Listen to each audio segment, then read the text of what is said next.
వేజండ్లపురములోని శ్రీ విశ్వమాత ఆదిపరాశక్తి పీఠాధీశులు భగవాన్ శ్రీ శ్రీ శ్రీ వెంకట కాళీకృష్ణ గురుమహారాజు గారు మహత్తరంగా రచించగా శ్రీ గురు ప్రబోధ పద్యరత్నాకరం గ్రంథంలోని 453 పద్యాలలోని 223 పద్యరత్నాలలోని లోకరీతిని తెలియజేస్తున్న రెండవ భాగము 8 నుండి 15 పద్యరత్నాలను కూర్పు చేసి ప్రవచిస్తున్నది భగవాన్ శ్రీ శ్రీ శ్రీ వెంకట కాళీకృష్ణ గురుమహారాజు వారి దాసుడు వ్యాఖ్యాన వాచస్పతి బ్రహ్మశ్రీ ప్రభాకర స్వామి, హైదరాబాద్.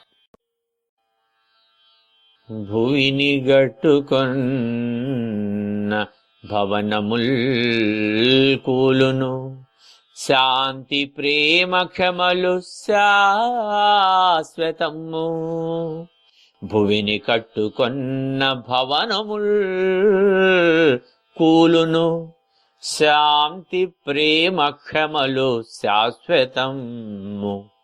సమత భావమనడి సౌధము కటరా, సమత భావమనడి సౌధము కటరా. కాళికాంబతనయ కనుము కృష్ణ, కాళికాంబతనయ కనుము కృష్ణ. ఈ భూమి మీద నిర్మించిన కట్టడాలు, భవనాలు, సౌధాలు, మేడలు, మిద్దెలు ఎప్పుడో ఒకప్పుడు శిథిలమై కూలిపోక తప్పదు. అద్భుతంగా ఎంతో కళా నైపుణ్యంతో కఠినమైన కాల పరీక్షలకు తట్టుకొని శాశ్వతంగా నిలబడలేవు. భూమిలో మళ్ళీ కలిసిపోతాయి. భౌతికమైన పదార్థాలతో బాహ్యంగా కట్టబడినవి ఏవి శాశ్వతంగా ఉండవన్నమాట. ప్రేమ, క్షమ అనే గుణాలను ప్రదర్శిస్తూ అవసరమైన చోట్ల వాటిని వినియోగించటం వల్ల సమకూరే ఫలితాలు, దానివల్ల మనకి ఏర్పడిన కీర్తి భవనము లేదు జీవన వైభవము అనే భవనం శాశ్వతంగా నిలబడి ఉంటుంది. అందువల్లనే సుగుణాలని, వాటి వల్ల వచ్చే ఫలితాల్ని సాధ్యమైనంత వరకు అందరికీ తెలియచేయాలి, అందరూ తెలుసుకోవాలి, వాటిని పాటించాలి. విస్తృతమైన ప్రచారం వల్లనే అవి అందరికీ తెలుసుకునే అవకాశం కలుగుతుంది. అశాంతి, ఆందోళనాపరమైన విషయాలతో సాగుతున్న ఆధునిక సమాజానికి శాంతి యొక్క అవసరం ఎంతో ఉన్నది. అందుకే మనకొక ఆప్త వాక్యంలో శాంతము లేక సౌఖ్యము లేదు, శాంతము లేక సౌఖ్యము లేదు. దాంతునికైనా వరదాంతునికైనా వేదాంతునికైనా అనే ఆప్తవాక్యం. అంటే శాంతి లేని సౌఖ్యం పూర్తిగా అనుభవంలోకి రాదు. దానికి ఒక సందర్భంగా చెప్తారు. ఒక మహనీయుడి దగ్గరికి వెళ్ళినప్పుడు, గురువుగారు ఐ వాంట్ పీస్ అండి అన్నట్ట. అంటే ఐ అంటే నేను, వాంట్ అంటే కోరుతున్నాను, కోరిక. ఏమిటయ్యా? పీస్ అంటే శాంతి, ఇంకొక అర్థంలో ముక్క అని. ఐ వాంట్ పీస్ అంటే నాకు శాంతి కావాలండి. ఆ మహనీయుడు జీవిత సారాన్ని వడగట్టి చూసినటువంటి తండ్రి సద్గురువు గనక చెప్పారు, నాన్న ఏమన్నారు మీరు? ఐ వాంట్ పీస్ అన్నారు కదా, అందులో ఇన్ని మాటలున్నాయి, 3 ఉన్నాయి. ఐ అంటే నేను, వాంట్ అంటే కోరిక, పీస్ అంటే శాంతి. ఇప్పుడు నీకు కావాల్సింది ఏమిటి? శాంతి అండి. మరి ఆ మిగతా 2 వదిలేసే నాన్న. అర్థం అలా. నీకు శాంతి కావాలి అంటే ఈ 2టిని కాస్త పక్కన పెట్టు, అప్పుడు శాంతి వస్తుంది. ఐ అంటే నేను అనేటటువంటి అహం, జీవాహం. నేను చేస్తున్నా, నేను సాధిస్తున్నా, నేను సాధించగలను, ఇది నాది, ఇది నువ్వెంత, నా ముందు నువ్వెంత. ప్రతిదీ కూడా జీవభావంతో, జీవాహంతో వ్యక్తి నడుస్తూ ఉంటాడు. కనుక కాసేపు దాన్ని, ఆ అహాన్ని పక్కన పెట్టు. తర్వాత దాన్ని పరమాహంగా మార్చుకునే ప్రయత్నం చేద్దాం. తర్వాత వాంట్, కోరికలకి అంతెక్కడుంది? ఒకటి తీరితే ఇంకొకటి వస్తూనే ఉంటుంది కదా. కనుక కోరికల్ని పరిమితం చేసుకో. ఏవి అవసరమో అంతవరకే చూడు. రాజకీయ స్థితిలోకి వచ్చావు, ముందు గుర్తింపు వస్తే చాలు అనుకున్నావు, గ్రామ వార్డుగా గెలిస్తే చాలు అనుకున్నావు, గ్రామ పంచాయతీ ప్రెసిడెంట్ అయితే చాలు అనుకున్నావు, గల్లీ నుంచి జిల్లా స్థాయికి వెళ్ళావు, జిల్లా అధ్యక్షుడు అయ్యావు, చాలేదండి ఎమ్మెల్యే కావాలనుకున్నావు, గెలుచుకొచ్చావు, అబ్బాయి ఇది కాలేదండి, దీని తర్వాత మినిస్ట్రీ కావాలి, దీనికోసం ఎన్ని ప్రయత్నాలు చేశావు. అది ఒక్క రంగంలోనే కాదు, ఏ రంగంలో అయినా కూడా ఉచితము అనుచితము తెలుసుకొని ఆ కోరికని మనం వినియోగించుకునేటట్టయితే నీకు శాంతి వస్తుందయ్యా. కనుక ఐ వాంట్ పీస్ అనే దాంట్లో ఐని వాంట్ని పక్కన పెట్టుకుని వాటికి ఇవ్వవలసిన ప్రాధాన్యత మాత్రమే ఇస్తే నీకు శాంతి లభిస్తుంది అని ఆ మహానుభావుడు చెప్పారట. కనుక మనకి శాంతి కావాలి అంటే కొన్ని పోగొట్టుకోవాలి. మనం కొన్ని పొందాలి అంటే కొన్ని విడిచిపెట్టాలట. కొన్ని విడిచిపెట్టగలిగితే కొన్ని పొందుతామట. కనుక ఈ శాంతి కావాలి అంటే అనవసరమైన సుఖాల వెంట, భోగ లాలసతల వెంట పరుగులు తీస్తాం అనేది మానుకుంటే శాంతి నీకు లభిస్తుంది అని చెప్పారు. అలాగే అసలు కనీస ప్రేమకు నోచుకొని అభాగ్యులు ఎంతోమంది మనకి ప్రతిరోజు కనిపిస్తూ ఉంటారు.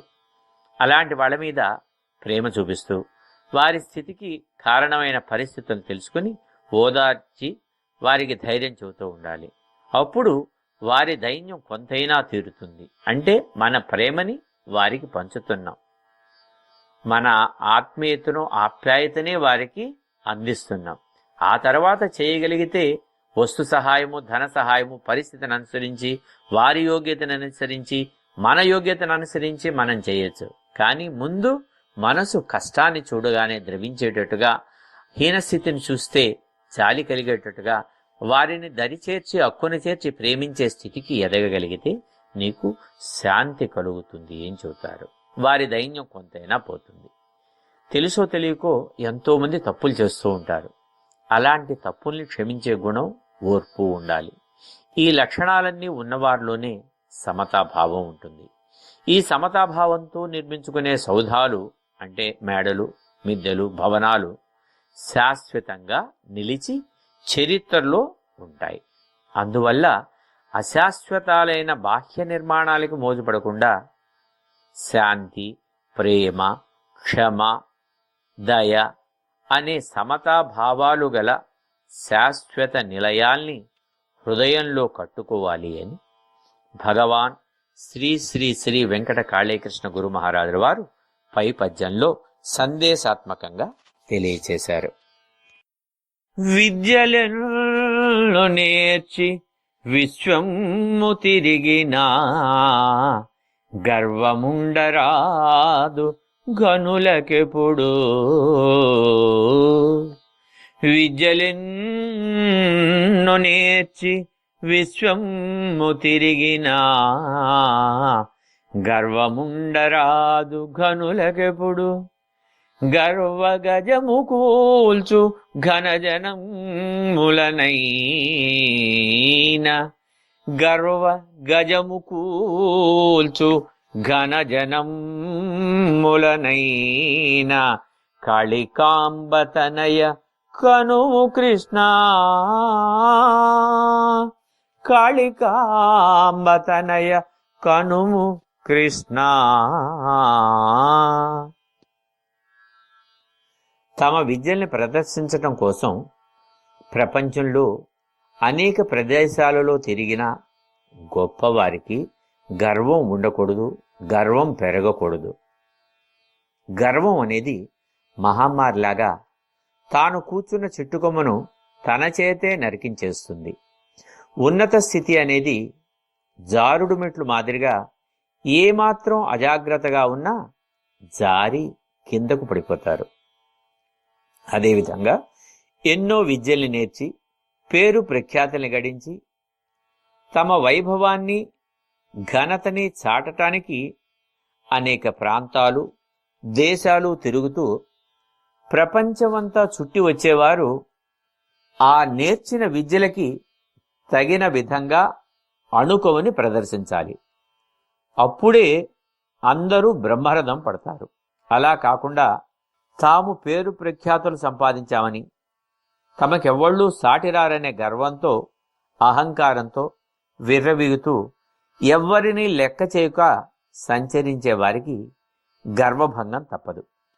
అలాంటి వారిని పెద్దగా ఎవ్వరూ ఆదరించరు, దగ్గరికి రానీరు, వారి నుంచి దూరంగా ఉంటారు. అంతటితో వారి పతనం ప్రారంభం అవుతుంది. అలాంటప్పుడు చదివిన చదువులు, నేర్చిన విద్యలు అక్కడికి రావు. మత్తగజం లాంటి గర్వం నాశనానికి హేతువవుతుంది. గర్వం లేని వారు మాత్రమే ఈ లోకంలో గౌరవింపబడతారు, విజయాలను సాధిస్తారు అని పై పద్యంలో గురుదేవులు పూజ్య శ్రీ శ్రీ శ్రీ వెంకట కాళీకృష్ణుల వారు తెలియచేస్తున్నారు. మంచి గుణములేక మహిళన కొందరు, మంచి గుణములేక మహిళన కొందరు, మాదియను చుబలికే వేద విద్య. మంచి గుణములేక మహిళన కొందరు, మాదియను చుబలికే వేద విద్య. విద్యలెల్ల భువిని విజ్ఞుల సొత్తురా, విద్యలెల్ల భువిని విజ్ఞుల సొత్తురా, కళికాంబతనయ కనుము కృష్ణ. కొంతమంది సంకుచిత భావంతో వేద విద్యలు మాకే సొంతం, వాటిపై వేరే వాళ్ళకి ఎలాంటి అధికారం లేదు అన్న రీతిలో చెప్తూ ఉంటారు. ఇలా చెప్పటం సంకుచిత తత్వానికి నిదర్శనమే. వేద విద్యలు విజ్ఞాన భాండాగారాలు. స్వేచ్ఛగా ప్రవహించే నదిలోని నీటిని దప్పిక కొన్నవాళ్లు ఎవరైనా తాగవచ్చు, దాహం తీరే వరకు ఎంత నీరైనా తాగచ్చు. అలాగే జ్ఞానాన్ని కోరుకునేవాళ్లు తమకు అవసరమైనంత మేరకు, అవకాశం ఉన్నంత మేరకు ఆ విద్యార్జన చేయవచ్చు. వీటికి ఎలాంటి నిబంధనలు, పరిమితులు ఉండకూడదు. జ్ఞానం ఏ ఒక్కరికో చెందింది కాదు కదా. అలాగే వేదాలు కూడా అందరి కోసం ఉన్నవే కాని కొందరికే పరిమితం కాకూడదు. వాటి మీద ఆధిపత్యం, అధికారం కొందరికే ఉండకూడదు అని సామాజిక ధనం లాంటివి. అవి అంటే ఆ వేద విజ్ఞానం అనేది సామాజిక ధనం లాంటిది. అందరూ నేర్చుకొని చదివి విజ్ఞానాన్ని పొందొచ్చు. ఏ విద్య అయినా లోకం మొత్తానికి వర్తించే విధంగా ఉండాలి గాని ఏ ఒక్క వర్గానికో, ఏ ఒక్క కులానికో, ఏ ఒక్క మతానికో పరిమితమై ఉండకూడదు. విజ్ఞానం అందకుండా కొందరిని దూరంగా ఉంచి వేద విద్యలు మావే అని చెప్పటం సరికాదు. విద్యను ఎవరైనా అభ్యసించే అవకాశం ఉండాలి. ఇది సత్యం. జ్ఞాన సంపాదన విషయంలో తరతమ భేదం ఉండకూడదు. విద్యలన్నీ జిజ్ఞాసువుల సంపదలుగానే నిలవాలి. జిజ్ఞాసువులు అంటే నేర్చుకోవాలి అనే తపన, కుతూహలం ఉన్నవారు. కనుక ఈ విద్యలు అన్నీ కూడా జిజ్ఞాసువులకి అందుబాటులో ఉండే సంపదలుగానే ఉండాలి అని వేద విద్యలను గురించి శ్రీ శ్రీ శ్రీ వెంకట కాళీకృష్ణ గురుదేవులు పై పద్యంలో తెలియచేశారు. మనసు మర్కటం మాదిరిగాకున్నా ఆనుకూల్యమగును అన్ని పనుల. మనసు మర్కటం మాదిరి కాకున్నా ఆనుకూల్యమగును అన్ని పనుల శాంతి కీర్తి శుభము శాశ్వతమగునురా. శాంతి కీర్తి శుభము శాశ్వతమగునురా. కాళికాంబతనయ కనుము కృష్ణ.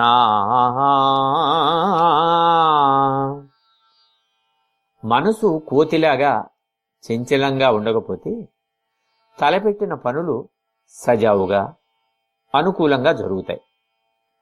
కోతి చపల చిత్తంతో ప్రవర్తిస్తుంది. ఒక చెట్టు ఎక్కుతుంది, కాయలు కోసి కొంచెం కొరికి రుచూసి మళ్లీ వేరొక చెట్టు కాయలు తుంచి అవి కూడా కొంచెం తిని మళ్లీ ఇంకో చెట్టు మీదికి దూకి కాయలు రాలుస్తుంది. ఇలా తాను తినాలి అని భావించినప్పుడు మంచి కాయలు కోసుకు తిందు. అన్ని చెట్ల మీద అన్ని కాయలను కొరుకుతూ ఉంటుంది, రుచూస్తూ ఉంటుంది, రాల్చేస్తూ ఉంటుంది. అదేవిధంగా ఏది మంచో నిర్ణయించుకోలేని తత్వం వల్ల తలపెట్టిన పనులు ప్రారంభంలోనే ముగిసిపోతాయి. ఎక్కువ శాతం మంది వ్యవహారం మక్కటం తీరుగానే ఉంటుంది. మనసు స్థిరంగా ఉండదు. ప్రారంభించిన తరువాత ఫలితం రావడానికి కొంచెం సమయం పడుతుంది. అలా కాక పని ప్రారంభంలోనే ఫలితాన్ని ఆశించటం వల్ల ప్రారంభించిన పనిలో ఫలితం కనిపించదు. కనుక ఇది బాగాలేదు, మరొక పనిని ప్రారంభిస్తారు, అది కూడా అలాగే చేస్తారు. ఫలితం వచ్చే వరకు ఓర్పుతో ఎదురు చూడలేరు. అందువల్ల ప్రతి పనిని ఫలితం రాకముందే ఆపేసి వేరే పని ప్రారంభం చేస్తారు. ఇలాంటి వారికి మనసు స్థిరంగా లేక మంచి ఆలోచనలు రావు. ఒక పని చేస్తూ దానిపై మనసు లగ్నం చేయక వేరే దాని గురించి ఆలోచిస్తూ ఉంటారు. స్థిరమైన మనసు ఉంటేనే మంచి ఆలోచనలు వస్తాయి. మంచి ఆలోచనలతోనే మంచి పనులు చేపట్టవచ్చు. ఆ పనులను సానుకూలము చేసుకోవచ్చు. అందువల్ల మనసుకి శాంతి చేకూరుతుంది, తృప్తి లభిస్తుంది, శుభం కలుగుతుంది. ఆపై కీర్తి పొందగలుగుతారు. ఇవన్నీ శాశ్వతంగా నిలిచిపోతాయి కనుక స్థిర చిత్తము అవసరము అంటూ భగవాన్ శ్రీ శ్రీ శ్రీ వెంకట కాళీకృష్ణ గురు మహారాజ్ వారు పై పద్యంలో తెలియచేశారు. కుటిల మార్గమందు కూడబెట్టుచునుండి దైవ ప్రార్థనలకు తరలిరారు. కుటిల మార్గమందు కూడబెట్టుచునుండి దైవ ప్రార్థనలకు తరలిరారు. దైవ ధనము మిల్చు ధనమున్నదే భువి. దైవ ధనము మిల్చు ధనమున్నదే భువి. కాళికాంబతనయ కనుము కృష్ణ. కాళికాంబతనయ కనుము కృష్ణ. కొందరు అక్రమమైన మార్గాల్లో ధనాన్ని కూడబెడుతూ ఉంటారు. దైవ సేవకులకు, దైవ సేవలకు, ఆరాధనలకి మొదలైన వాటికి మాత్రం రారు. మానవుడు జీవించటానికి ధనం ఎంతో ముఖ్యం, ఎంతో అవసరం. అది లేకుండా మానవ మనుగడ సాధ్యం కాదు. కానీ ధనం సంపాదించే విధానాల్లోనే సక్రమ మార్గాలు, అక్రమ మార్గాలు అని రెండు రకాలున్నాయి. ధర్మబద్ధంగా తాను చేసిన శ్రమకు ఫలితంగా తీసుకుంటే అది సక్రమ ధనార్జన అవుతుంది. కాయకష్టం చేసుకుంటూ, లేదు తాను చేసే ఏ పనిలోనైనా నీతి నిజాయితీ నియమ నిబద్ధతో చేస్తూ యజమానికి విశ్వాసం చూపిస్తూ సంపాదించే డబ్బుతో శాంతి సౌఖ్యం లభిస్తాయి. తాము సంపాదించిన కొద్ది డబ్బులో కొంత దేవుని సేవకు ఉపయోగిస్తూ తృప్తిని పొందొచ్చు. మంచి మార్గంలో ధనం సంపాదించేవాళ్ళు. కానీ అక్రమ మార్గంలో సంపాదించేవాళ్ళు ఎవరో పనిచేస్తే తాము కష్టపడకుండా వచ్చే సొమ్మని మాయ చేసి దొంగ లెక్కలు సృష్టించి స్వాహా చేస్తారు. అక్రమ ధన సంపాదన పరులు అందుకోసం వివిధ మార్గాలను అనుసరిస్తూ నీతి నియమం ధర్మం అనే వాటిని పక్కన పెట్టి తమకు సహజంగా తెలిసిన విద్యలైన మోసం, దగ, అన్యాయం, అవినీతి, కుట్రలు, కుతంత్రాలు, లంచగొండితనం, అవసరమైతే దౌర్జన్యాలు కూడా చేస్తూ పాపభీతి లేకుండా సంపాదిస్తూ ఉంటారు. మరి కలి ప్రభావం వల్ల ఇవాల్టి రోజున ధనవంతుడైతే, సంపాదనాపరుడైతే చేసిన తప్పులు ఒప్పులు అన్నీ కూడా మెప్పుగానే చలామణి అవుతున్నాయి. ఎంత సంపాదించావు అని అడుగుతున్నారు కానీ ఎలా సంపాదించావు అన్న విషయాన్ని పట్టించుకోవటం లేదు. అటు నేతాగణం నుంచి, పై స్థాయి నుంచి కింద స్థాయి వరకు. అందుకని మానవతా విలువలు నానాటికి క్షీణిస్తున్నాయి అని సత్పురుషులు వాపోతూ ఉంటారు. ఎంత సంపాదిస్తున్నా దైవ ప్రార్థనలు జరుగుతున్నాయంటే కనీసం వెళ్ళి కాసేపు కూడా కూర్చోలేరు. వీటన్నిటికీ సమయం వృధా చేస్తే వ్యాపారం ఎలా సాగుతుందండి, మా సంపాదన ఎలా సాగుతుందండి అంటూ ఏదో గొప్ప సూక్తి చెప్పినట్టుగా భావిస్తారు. దైవాన్ని మరిచిపోవటం ఎంతో తప్పు. దేవుడిచ్చిన బుద్ధిని, జ్ఞానాన్ని వాడి కోసం క్షణమైనా వినియోగింపకపోవటం మహాపాపం, నేరం, ఘోరం. ఈ లోకంలో దైవం అనే ధనాన్ని మించిన ధనం మరి ఏదీ లేదు. దైవం ఉంటే మనకు అన్ని ధనాలు ఉన్నట్లే. భగవంతుణ్ణి నమ్మిన వారు ఎప్పటికీ చెడిపోరు. ధర్మ మార్గాన్ని అనుసరిస్తూ పరులకు మార్గదర్శకులవుతారు అని భగవాన్ శ్రీ శ్రీ వెంకట కాళీకృష్ణ గురు మహారాజ్ వారు పై పద్యంలో తెలియచేశారు. శాస్త్రవాదములను చాదస్తులు వదలి, శాస్త్రవాదములను చాదస్తులు వదలి, వాస్తవము తెలిసి వరల వలయు. శాస్త్రవాదములను చాదస్తులు వదలి, వాస్తవము తెలిసి వరల వలయు. జనులు రాసినవి జగతిలో శాస్త్రాలు, జనులు రాసినవి జగతిలో శాస్త్రాలు. కాళికాంబతనయ కనుము కృష్ణ. కొందరు కొన్ని విషయాలను గురించి చెబుతూ శాస్త్రాల్లో ఇవి ఉన్నవి ఇవేనని, వీటినే అందరూ పాటించాలి అని వాదనలు చేస్తూ ఉంటారు. అలాంటి వారు వాస్తవాల్ని గ్రహించి ప్రవర్తించాలి. శాస్త్రాలు మానవుల నియమబద్ధమైన జీవితాల కోసం వ్రాయబడినవి. వాటిని ఆచరించటం వల్ల జీవితం సక్రమమైన రీతిలో సాగుతుంది. కానీ ఈ శాస్త్రాలు ఏర్పడినప్పుడు అప్పటి కాలమాన పరిస్థితులు, మానవుల జీవిత గమనాలు, ఆచార సాంప్రదాయక విశేషాల్ని దృష్టిలో ఉంచుకొని వ్రాసి ఉంటారు. మరి యుగాలు మారాయి కదా. కృతయుగం నుంచి త్రేతాయుగానికి తేడా వచ్చింది. త్రేతాయుగం నుంచి ద్వాపర యుగానికి మార్పు కనిపించింది. ద్వాపర యుగం నుంచి కలియుగానికి ఇంకా ఎంతో తేడా కనిపిస్తోంది. ఈ కలియుగంలో కూడా రాను రాను రాను రాను అనేక యంత్రాలు మానవుడి సౌఖ్యం కోసం వచ్చి జీవితం యాంత్రికమై, యాంత్రిక యుగమై, యాంత్రిక జీవనమై ఉంది. కనుక ఆనాటి శాస్త్రాలని మనం తప్పు పట్టద్దు, తప్పు పట్టకూడదు, తప్పు పట్టేవి కూడా కాదు. శాస్త్రం ఎప్పుడు కూడా శాస్త్రీయమైనది. అనేక నియమాలకి, నిష్టలకి, కాలానికి ఎదురుడి నిలిచినది. కానీ ఇప్పుడు వచ్చినటువంటి మార్పులు కలి ప్రభావంలో, సాంకేతిక యుగంలో, ఆధునిక యుగంలో మారిన కాలాన్ని దృష్టిలో పెట్టుకోవాలి. కనుక మనుషుల సంఖ్య పెరిగింది, అవసరాలు మారాయి, అవసరాలు పెరిగాయి.